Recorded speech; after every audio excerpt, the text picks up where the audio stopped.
If you have any videos that you want to watch again on YouTube that are selected as not interested, or if you were just enjoying watching a video and misclicked the not interested button, this video is for you. Let's get started. First thing, make sure you're logged into your YouTube account that has the videos that you want to delete from the list of not interested videos. Make sure you click on your profile icon. Go to Google account.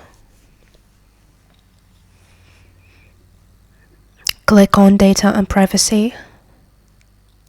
Scroll down, you're gonna find here history settings. Click on my activity.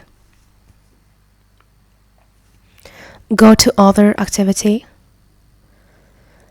Scroll down until you find here YouTube user feedback. Click on view user feedback.